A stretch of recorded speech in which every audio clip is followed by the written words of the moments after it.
Baseball Tigers land another transfer, and it's decision day for two football targets. It's Locked on LSU. Here we go.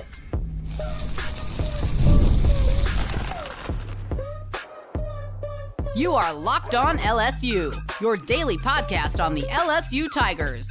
Part of the Locked on Podcast Network, your team every day. Okay, let's get it. It is Locked on LSU, your team every day. I'm your host, Matt Moscona. Thanks so much for making this your first listen. We're free, available wherever you get podcasts, of course, on YouTube as well. So please subscribe as always. One of the fastest ways to help us grow is by leaving your comments below. This episode is brought to you by Monarch Money. Take control of your finances with Monarch Money. Use code LOCKEDONCollege at monarchmoney.com for 50% off your first year. LSU lands another transfer, another left-handed pitcher, and a guy we told you about just a couple of days ago. It's why it pays to be an everydayer. Also, decision day for two LSU targets. Shea Dixon from On 3, the Bengal Tiger, is here to tell us about each of them. Trenton Henderson, J.J. Bush, and why he thinks both will land with the Tigers. And a great honor for LSU linebacker Whit Weeks. It's all on today's episode. So thank you sincerely for being here with us. Let's start with the baseball news. Santiago Garcia is an LSU Tiger. Again, if you're an everydayer, shout out. We told you about Garcia a couple of episodes back. Remember,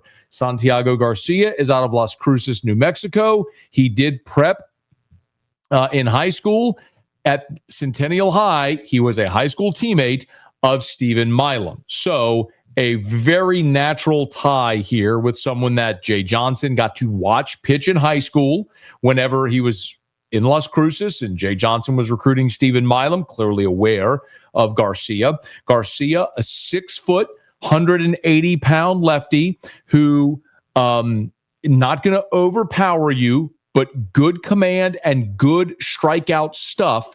Started his college career in community college at Central Arizona, and after 1 year at Central Arizona, transfers to Oregon, where this year he threw 30 innings with 40 strikeouts and a 4.20 ERA. He was basically a 3 to 6 out guy. His longest outing of the season was 2 1/3 innings. He did that once, twice, 3 times. So 3 times he went 2 1/3, which were his long outings of the season. Now, Garcia is a guy who, as I understand it, does have an ambition of being a starter. Doesn't every reliever. They all want to be starters. They're all starters in high school, and they want to go on and be starters. But sometimes you fill a niche and a role within a team, an organization, whatever the case may be. Garcia comes to LSU with the understanding that he likely slots in here as a left-handed reliever with an opportunity to compete, maybe to be a starter. Now, we've gone through the numbers before as far as next year's staff. Look, you're losing Cade Anderson. You're losing Anthony Ironson. You're going to lose Chase Shores as well. But you're returning Kason Evans, William Schmidt, Maverick Rizzi, Cooper Williams, Jaden Newt, Devin Sheeran, Gavin Guidry, Zach Cowan. That's 8 starters. 8 pitchers you're returning that all have eyes on being starters next year. And now this is the 3rd left-handed reliever you've added via the portal, all of whom have an ambition of one day being a starter. So you're talking double-digit guys now on the roster next year who are all thinking they're coming in to vie for those 3 weekend starter positions. So maybe it's a thing for someone like Garcia with 2 years of experience, JUCO, major college level in the Big Ten, now coming to LSU in the SEC. Maybe he takes that step, or maybe he fills a role like Zach Cowan did, who was a starter at Wofford, comes to LSU, becomes a really good back of the bullpen guy. Another thing that's just super interesting is while you're losing Cade Anderson, who of course is a dominant lefty, and we'll see what happens with Connor Ware, who came in from JUCO last year. And again, I didn't mention Connor Ware, but I should have. That's another guy, throw Connor Ware on that list, who very likely has the ambition of being a starting pitcher, provided he's back. I'll also remind you that July 2nd, the day that this episode drops, is the portal deadline. That's the deadline for players to enter the transfer portal, not to announce their destination, but the deadline to enter the portal. So we'll get a much better sense of the numbers. But keep in mind, as we look at it, Jay Johnson is clearly flexing his interest in left-handed relievers. Connor Ware should be returning. DJ Primo should be returning. Cooper Williams could very well be a starter next year. That's 3. And now you've added 3 left-handed pitchers via the transfer portal as well. That is 6 lefties for the 2026 staff at LSU. They're not all going to be starters, but how do they fill roles? Clearly, it's something Jay Johnson identified and Nate Yeskie identified as a need. Because this year, while Cade Anderson was awesome at the front of your rotation, after that, Connor Ware never really developed into what you thought he would, and I was told he was limited this year by injury. And then DJ Primo was kind of a spot reliever, and then Cooper Williams didn't really become a consistent bullpen arm for you until late in the season. So you needed options from the left side because you were really lacking them down the stretch. And you've got him here now with 3 veteran relievers from the left side in the portal. Now, one other thing that I think we have to look at here is the numbers. So consider this. In 2025, the roster limits for college baseball were 40. With the new rev share, that number goes down to 34. So you're losing 6 roster spots for 2026. Okay, so you're going to have attrition. You're going to bring in portals, transfers. You're going to bring in a freshman class. But you're losing 6 roster spots. You're going from 40 down to 34. Okay. 4 players are out of eligibility that we know, right? Braswell, Luis Hernandez. Now I'm trying to name them. I'm not going to be able to remember off the top of my head, so forgive me for that. But 4 are out of eligibility. 10 players have entered the transfer portal already. So that's 14. And let's say hypothetically you lose 6 signees to the draft. You're going to lose Anderson and Ianson and Shores and very likely Bear Jones. I think Fry probably returns. Let's see what happens there. But let's say you lose 6 to the draft. Josh Pearson's another one who obviously is out of eligibility. Who am I missing? Doggone it. I can kick myself in the face for this. I'm missing one that's out of eligibility. But anyway. So let's say you have a half dozen to the draft. So 4 out of eligibility, 10 via the portal, that's 14. Let's say you lose 6 to the draft, that's 20. Okay, you're losing 20. Which means you got 20 from this last year's roster still hanging around, which means you got 14 spots available. You've added 5 via the portal, which means you've got 9 spots available, and you've got 16 high school signees. Now, how many high school signees end up signing pro deals? How many end up on campus? That's the numbers game right now that Jay Johnson is kind of, and Nate Yeskie and Josh Jordan are going to have to play with as they look ahead to the 2026 season, is sweating out the draft. How many current guys, how many more players might enter the portal here on July the 2nd? How many guys on the current roster are going to be drafted and signed? How many high school signees end up being drafted and signed? Because remember, you're crunching that number down to 34. So there's a lot of roster management that has to go on with Jay Johnson and Josh Jordan right now. One thing that's abundantly clear, they're putting an emphasis on left-handed pitchers. You've signed 5 guys out of the portal, 3 left-handed pitchers, 2 power-hitting infielders with Braden Simpson and Seth Dardar. So they're clearly showing you where they feel like they're going to need to add for 2026. More to come. We'll certainly keep you posted. Okay, it is Locked on LSU. It is decision day on July the 2nd for a couple of LSU football targets. We'll give you the absolute latest as we continue Locked on LSU, your team every day. Today's episode is brought to you by Monarch Money. You ever wish managing money or felt easier? Well, with Monarch Money, it can. Whether you're growing your savings or planning a big purchase, Monarch puts you in the driver's seat. It's like having your own personal CFO, giving you full visibility and control over your finances. Monarch Money is more than just a budgeting app. It's a complete financial command center. You can track all your accounts, investments, and spending in one place. So in addition to managing your money, you're also building wealth. So take control of your finances with Monarch Money. Use code LOCKEDONCollege at monarchmoney.com for 50% off your first year. That's monarchmoney.com, code LOCKEDONCollege for half off your first year. It is decision day for two LSU football targets. Trenton Henderson and J.J. Bush are both set to announce on Wednesday, July the 2nd, their 2026 destination. LSU is squarely in the mix for both guys. Henderson is someone we've already told you a bit about because just a couple of days ago, Shea Dixon from On3 the Bengal Tiger and Steve Wiltfong, On3's National Director of Recruiting, both put in On3 RPM picks for Henderson to LSU. If you missed when we talked about Henderson in a previous episode, shout out everydayers. He's from Pensacola, 6'4", 225. In the On3 composite, again, this is the ranking that combines all of the recruiting services. He is the number 59 prospect in the country. So he's a top 60 prospect overall at any position.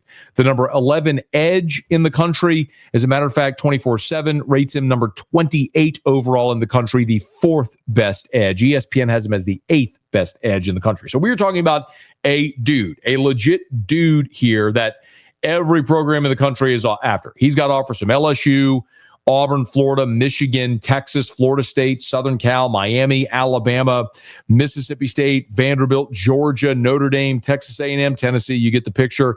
Oh, I keep going. Ole Miss, Oklahoma, South Carolina, Illinois, Washington, Wisconsin. You get the picture. He's got offers from darn near everybody. And according to Shea Dixon from On3 the Bengal Tiger, it sounds like Henderson is going to pull out that LSU hat on Wednesday. If he were announcing right now, and look, we're 24 hours out from it basically, that LSU is the team to beat. And they were one of a number of teams that landed official visits and unofficial visits this offseason. But in the past month, the past few weeks, it's come down to LSU, Florida, Texas, and really here in the end, LSU and Florida. And we're talking about a kid out of Pensacola who is a top 100 prospect. He is ranked as, I think, right around one of the top 10 edge rushers in this class, maybe number 11 overall. So very highly thought of player. I'm leaning LSU. And then the fun fact here, to tie a little bit more with your Destin discussion. Let's go. Pensacola is closer to Baton Rouge than it is to Gainesville.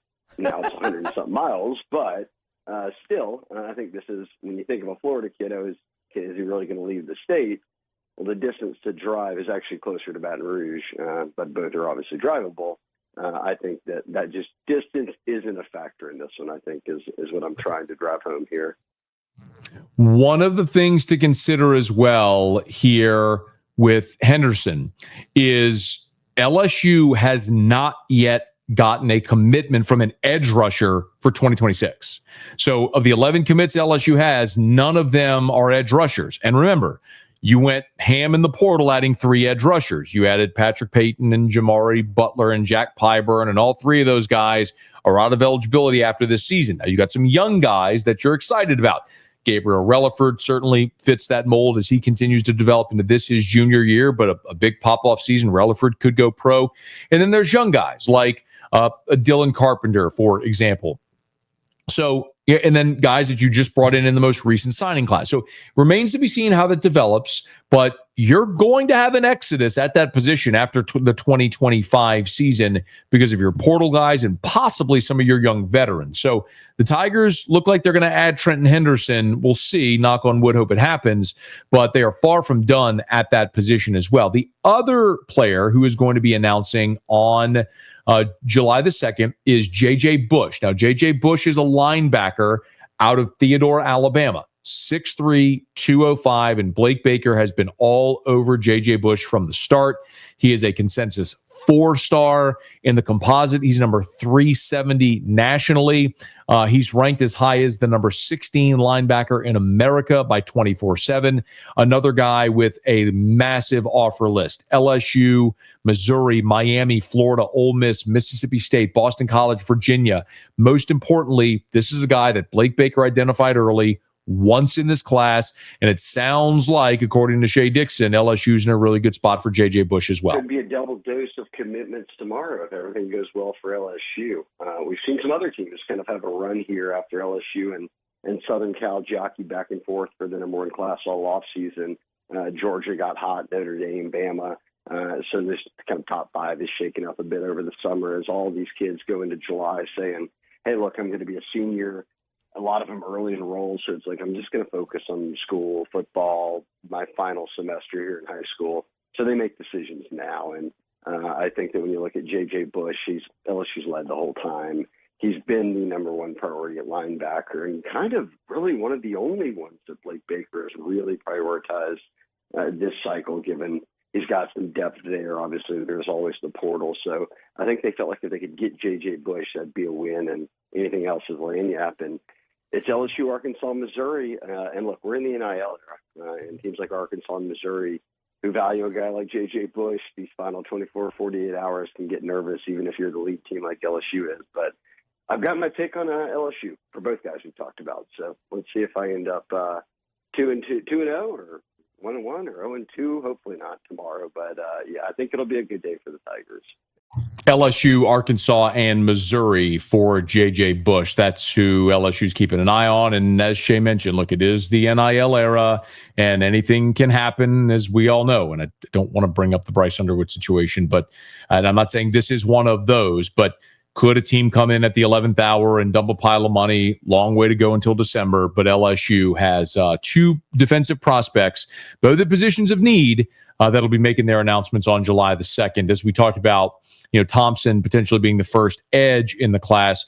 When you look at linebackers, LSU does not have a linebacker committed either. So Dylan Purter is a hybrid safety who's played corner safety, might be able to bulk up and play closer to the line of scrimmage, sort of in that star position, but a true linebacker, J.J. Bush, would be the first in this class. So Tigers look like they could add a couple of 4-stars in the 2026 class on a Wednesday, July the 2nd. Of course, when those announcements come down and we have the all the deets on them, we'll be talking about it, what it might mean for LSU right here on Locked On LSU. Speaking of LSU linebackers, a current LSU linebacker received a pretty significant honor. And I'm excited to talk about that as we wrap up Locked On LSU, your team every day. It is my pleasure to continue to remind you here on Locked On LSU about our friends over at Our Lady of the Lake, part of the Franciscan Missionaries of Our Lady Health System, taking care of LSU's top athletes, and that same level of care is available to you. As a matter of fact, as we record this episode, it drops on Wednesday, July the 2nd. I'm starting my day with my annual physical over at the Our Lady of the Lake Men's Health Group. So when I say literally the same doctors and physicians and nurses and all the caretakers that care for LSU student athletes, that same level of care is available to you and me. I'm living, breathing, walking proof of that as well. Part of the Franciscan Missionaries of Our Lady Health System and the official championship health partner of LSU, Our Lady of the Lake is transforming healthcare from clinical experience in sports medicine and student health to breakthrough research and medical education. We're talking game-changing care that keeps athletes at their best and builds a stronger, healthier Louisiana for all of us, because this partnership isn't just about LSU sports. It's about caring for all of us, creating opportunity, leading the next generation of healthcare talent right here at home. So whether you're on the field, you're in the stands, or you are just doing life, know that championship level healthcare is right here for you. Learn more at ololrmc.com/LSU. That's ololrmc.com/LSU. Our Lady of the Lake and LSU. Together, we roar. What an honor for Whit Weeks as the LSU rising junior linebacker on Tuesday was named a preseason All-America by Walter Camp Foundation. And I shouldn't be tremendously surprised. He was named a second-team preseason All-American. But this is a guy who a year ago was top 10 in the country in tackles. He was number 2 in the SEC in tackles, had outstanding games for LSU really game-changing plays against Arkansas, 17 tackles, against Ole Miss. And we know that he was unfortunately injured in the bowl game against Baylor. But even still, one of the things that I've pointed out pretty routinely here about Whit Weeks is the fact that Whit Weeks, a year ago as a sophomore, had more tackles than Devin White did in 2018, the year he won the Butkus Award as the best linebacker in college football. So you're talking about Whit Weeks entering his third season in Baton Rouge, an unquestioned starter leader on that defense, already with 174 career tackles, 13 and a half TFLs, 3.5 sacks in just 24 games. He was a first-team All-SEC performer a year ago. As I mentioned, finished second in the SEC in tackles and 9th nationally with 125. That 125 is the 8th highest single-season total in LSU football history. And that was a guy who you might remember at the start of last season wasn't an every down player. It got to the point just a couple of games in where Brian Kelly even said point blank, we've decided we just have to have 40 on the field at all times. He can't be part of a platoon system. And that's when they kind of started making the decision about moving Harold Perkins from the inside to the outside and, rotating a bit at the star position. Unfortunately, for Perkins, he suffered that the torn ACL against UCLA. But regardless of that injury, Whit Weeks was going to be established as an every down off-ball linebacker at LSU. Twice earned Defensive Player of the Week honors as just a sophomore. The Ole Miss game, as we talked about, 18 tackles in that overtime win, 2 losses, a sack, a forced fumble. He was absolutely outstanding all over the field. He also was named an SEC Player of the Week against Oklahoma when he had 17 tackles in the LSU regular season home finale there against the Sooners, had a sack for a 6-yard loss in that 20-point win, 37-17 for LSU over OU. He's already had 6 games with double-digit tackles, or he had 6 games with double-digit tackles in 2024. The 17 I mentioned against Oklahoma, he also had 17 against Alabama. He had 11 against South Carolina, 10 against South Alabama. He is just a wrecking ball. He's a total tackling machine. And, whenever we look at preseason All-America teams, I know sometimes there's this idea of, okay, well, he got snubbed by not being a first teamer. I'll always say, if you're going to put someone on, you have to take someone off. So who would you take off? Well, Anthony Hill from Texas, Torian York from Texas A&M, and Kyle Lewis from Pittsburgh were the 3 first-team linebackers. And then along with Weeks as a second-teamer were Centarian Perkins from Ole Miss and Jason Henderson from Old Dominion. For what it's worth, Weeks was the only LSU player to make either the first or second-team offense or defense. So the only honoree. But I do think one of the things that's very important when we talk about All-America teams and national awards, and look, a year ago, this was Harold Perkins. He was on everybody's preseason All-America watch list, everything. But a big part of having the opportunity to be on All-America teams and win national awards is, yes, you have to have a fantastic season and all of the credibility there. But sometimes there's name recognition that has to go along with it as well. And the explosive season that Whit Weeks had as a sophomore is going to put him in line for all of the honors in 2025, provided the production is there, similar to what happened with Devin White back in 2018 when he won the Butkus Award. Maybe the best example I give all the time of this is Grant Delpit. Grant Delpit in 2018 was the best defensive back in college football. He wasn't just the best safety. He wasn't just the best at LSU. He was the best defensive back in the country. He had arguably the greatest season ever for a safety in LSU history in 2018. But nobody knew who Grant Delpit was in 2018. Grant Delpit has the amazing season. And by the way, in 2018, it was the one, the Thorpe. It was from Georgia. It was DeAndre Baker from Georgia won it in 2018. Well, a year later, Delpit in 2019, remember, spent a chunk of that season injured. He didn't play at 100% for a lot of that year. And Derek Stingley, meanwhile, was otherworldly as a true freshman, led the country in interceptions. He was amazing. Like, Derek Stingley was the best defensive back in the country in 2019. But like DeAndre Baker in 18, Grant Delpit won the Thorpe Award in 2019. Almost, you hate to say as a career award, but he had the name recognition to go along with it that helped bolster him going into the season. Now, Whit Weeks has had 2 years as a very productive player. He was first team All-SEC a year ago. He's getting preseason All-America honors. Everyone is going to know his name, and LSU is going to have a massive stage in that opener against Clemson. If LSU wins that game on August the 30th against Clemson, and Whit Weeks goes out and has a 12-15 tackle game when the entire world is watching that game in prime time, because the entire world will be watching that game in prime time. Remember, the Ohio State-Texas game is at 11 a.m. Bama plays Florida State in the afternoon window. Prime time is LSU and Clemson, and everybody in college football is going to be watching that game. And if Whit Weeks goes out there in that game and has a 12-15 tackle game and LSU wins, that's going to be the welcome to the national awareness for Whit Weeks as he starts to propel himself toward superstardom. And don't be surprised if maybe that starts a bit early. I don't know who LSU is going to bring to SEC Media Days yet, but wouldn't be surprised if Whit Weeks is on that list. Certainly, we'll be at SEC Media Days, and we're looking forward to bringing you those shows from Atlanta this year and every single day right here on Locked On LSU. Hey, thanks so much for making us your first listen. Hey, remember, we're on podcasts, so please subscribe on your favorite podcast app. Rate us, leave a review. If you're on YouTube, you can smash that like button, subscribe to the channel, and hit the bell so you're notified whenever we post a new video.